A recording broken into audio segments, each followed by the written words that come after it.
मी राहुल कदम आपल्या सर्वांचं माहिती असायलाच हवी या यूट्यूब चॅनलवरती सहर्ष स्वागत करीत आहे। मुख्यमंत्री माझी लाडकी बहीण योजनेची केवायसी सुरू होऊन आता जवळपास 3 ते 4 दिवस झालेले आहेत। पण केवायसी करत असताना किंवा ई केवायसीची माहिती करत असताना बऱ्याचशा शंका आपल्या सर्वांच्या मनामध्ये आहेत। केवायसी केल्यानंतर ज्यांचे हप्ते बंद झालेले आहेत त्यांचे हप्ते परत सुरू होतील का? केवायसी केल्यानंतर काहींचे जे काही हप्ते सुरू आहेत तेही बंद होऊ शकतात का?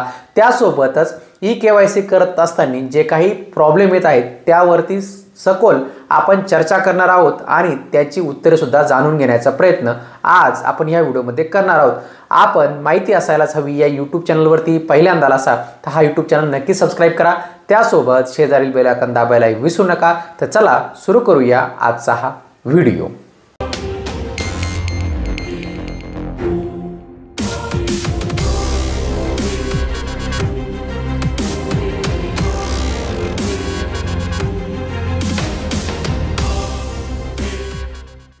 सर्वात पहिला आणि महत्त्वाचा प्रश्न ई केवायसी कोणी करायची आहे ती? मुख्यमंत्री माझी लाडकी बहीण योजनेची ई केवायसी ही सर्व पात्र महिलांनी करायची आहे। ज्या महिलांचा हप्ता बंद झालेला असेल किंवा ज्या महिलांचा हप्ता आज सुरू आहेत अशा सर्वच महिलांनी आपली ई केवायसी ही करायची आहे। त्यामागचं कारणही सांगतो। जर आपला हप्ता सुरू असेल आणि आपण जर ई केवायसी केली नाही तर आपला जो काही हप्ता सुरू आहे तो आपला हप्ता हा बंद होणार आहे। त्यासोबतच ज्यांचा हप्ता कोणत्याही कारणाने बंद झालेला असेल तर त्यांनी जर आपली ई केवायसी पूर्ण केली तर त्यांचा हप्ता बंद झालेला हा सुरू होऊ शकतो जर ते योजनेच्या निकषात बसत असतील तर। आता पुढचा महत्त्वाचा प्रश्न, आपण जी आपली ई केवायसी आहे ती पूर्ण केली तर आपल्याला हप्ते सर्व मिळतील याची गॅरंटी आहेत का? तर नाही। तर आपण शासनाने शासन निर्णयाप्रमाणे जे काही नियम घालून दिलेले असतील त्या नियमांचं जर पालन होत असेल, आपण पात्र होत असाल, त्याच वेळेस आपल्याला ई केवायसी केली तरी आपले अर्ज पात्र ठरतील तरच आपल्याला जे काही आहेत लाडकी बहीण योजनेचा हप्ता हा मिळणार आहे। ते नियम काय होते तर आपल्या घरामध्ये कोणीही इन्कम टॅक्स भरणारा नसावा, म्हणजे आयकर भरणारा नसावा। त्यासोबत आपल्या घरामध्ये 4 चाकी वाहन नसावं। जी काही पात्र महिला आहे तिचं वय वर्ष 21 ते 65 दरम्यान असावं। ज्या महिलांचं वय हे 65 वर्षापेक्षा जास्त होणार आहेत त्या महिला आपोआप या योजनेतून वगळल्या जाणार आहेत। त्यासोबतच जर आपल्या घरात कोणी शासकीय नोकर असेल किंवा पेन्शनधारक असेल तर जे असतील तर त्यावेळेस सुद्धा आपला हप्ता हा बंद होणार आहे। त्याबरोबरच जर आपल्या कुटुंबाचं वार्षिक उत्पन्न हे 2.5 लाखापेक्षा जास्त जात असेल त्यावेळेस सुद्धा आपलं जो काही आहे लाडकी बहीण योजनेचा हप्ता हा बंद होणार आहे। हे झालं कोणास हा लाभ मिळू शकतो त्याबाबतचं। आता सर्वात महत्त्वाचा मुद्दा की आपल्याला अर्ज भरत असताना खूप सारे प्रॉब्लेम येत आहेत, OTP जात नाही आहे, पेज लोड होत नाही आहे। तर अशा वेळेस मी या अगोदरही याविषयी व्हिडिओ केलेला आहे अर्ज भरण्याचा। तर आपल्याला अर्ज करायचा असेल तर आपण रात्री उशिरा म्हणजे 11 नंतर आणि सकाळी लवकर म्हणजे 6च्या आत जो आहे आपला ई केवायसीचा अर्ज हा भरा। व्यवस्थितरित्या भरला जातो। मी माझ्या घरातील आणि ओळखीतील सर्वांचेच अर्ज अशा पद्धतीने रात्री हे भरून दिलेले आहेत। आपल्याला अडचण येत असेल तर आपण या वेळेचा ट्राय करा, नक्कीच आपला अर्ज सक्सेसफुली हा सबमिट होणार आहे। आता पुढचा आणि महत्त्वाचा मुद्दा येतो तो म्हणजे अर्ज भरत असताना आपल्याला काही प्रश्न हे विचारले जात आहेत।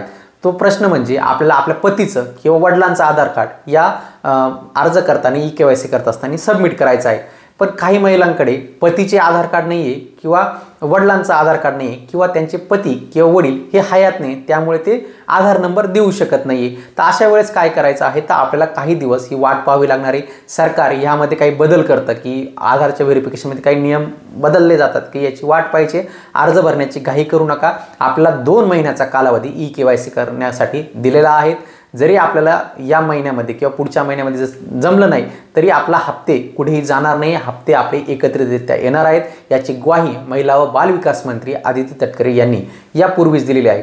आता राहिला प्रश्न ज्या महिलांचे जुलै आणि ऑगस्टचे यापूर्वीचे हप्ते आलेले नाही आहे, हप्ते होल्डवरती गेलेले आहेत किंवा काही कारणाने ते हप्ते जमा झाले नसतील तर त्या महिलांनी ई केवायसी केल्यानंतर आणि त्या महिला पात्र ठरल्यानंतर त्यांना पूर्वीचे सुद्धा हप्ते हे दिले जाणार आहेत। त्याबद्दल निश्चिंत राहा।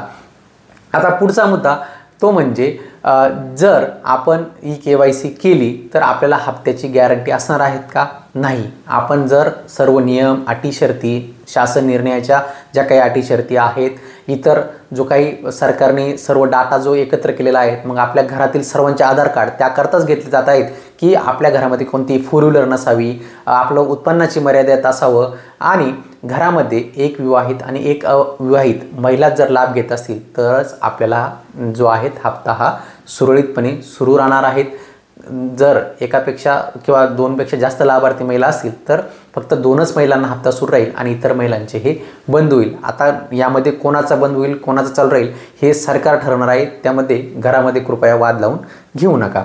आता पुढचा आणि महत्त्वाचा मुद्दा तो म्हणजे फॉर्म भरत असताना आपल्यासमोर एक प्रश्न येत आहे, तो म्हणजे आपल्या घरामध्ये कोणी शासकीय नोकरदार, पंचायत समिती किंवा पेन्शनदार कोणी आहे का आणि आपण घरामध्ये ते पैसे येतात का? तर त्याचं उत्तर जसं आहे की आपल्या घरामध्ये कोणी शासकीय नोकरदार किंवा पेन्शनधारक व्यक्ती नाही म्हणून आलेला आहे. त्यामुळे आपल्याला त्या प्रश्नाचं उत्तर होय द्यायचं आहे आणि जो दुसरा प्रश्न आहे त्याचंही उत्तर आपल्याला होय द्यायचं आहे. या दोन्ही प्रश्नाची उत्तरे नाही म्हणून देऊ नका आणि जर दिला असेल तर काही दिवस वाट पहा. जोपर्यंत एडिट ऑप्शनचा पर्याय आपल्याला मिळत नाही तोपर्यंत आपल्याला वाट पाहण्याशिवाय पर्याय नाही आहे. आता पुढचा आणि महत्त्वाचा मुद्दा म्हणजे ई-KYC करत असताना काही महिलांना संदेश येत आहेत स्क्रीनवरती की आपण अपात्र यादीमध्ये आहात. म्हणजेच काय, शासनाने यापूर्वी जे काही व्हेरिफिकेशन केलं होतं त्यामध्ये आपण या अपात्र ठरलेला आहेत. आपल्याला ई-KYC केली तरी आपल्याला या योजनेचा लाभ हा मिळणार नाही. 1500 रुपये इथून मागे मिळाले ते मिळाले, इथून पुढे 1500 रुपये मिळणार नाही आहे. आता सर्वात महत्त्वाचा आणि पुढचा जो काही मुद्दा आहे, ही ई-KYCची आपण प्रक्रिया सर्व पूर्ण केली, आपला अर्जही पात्र ठरला, पण पुढे लाभ मिळेल का याची गॅरंटी आहेत का? नाही. जे काही योजनेचे सर्व निकष आहेत ते निकष पूर्ण केले, आपल्या घरामध्ये कोणी आयकरदाता नसेल, फोर व्हीलर नसेल, जो काही इन्कम आहेत, उत्पन्न आहेत ते वार्षिक उत्पन्न 2.5 लाखापेक्षा कमी असेल, त्याच वेळेस आपल्याला या योजनेचा लाभ हा दिला जाणार आहे. तर मित्रांनो, लाडक्या बहिणींनो, आपल्याला आजचा हा व्हिडिओ आवडला असेल, आपल्या बऱ्याचशा शंकांचं समाधान मी या व्हिडिओमध्ये करू शकलो असेल, तर आपल्याला आजचा हा व्हिडिओ आवडला असेल तर नक्की चॅनल सबस्क्राईब करा, व्हिडिओ जास्तीत जास्त शेअर करा. भेटूया पुढील व्हिडिओमध्ये. धन्यवाद.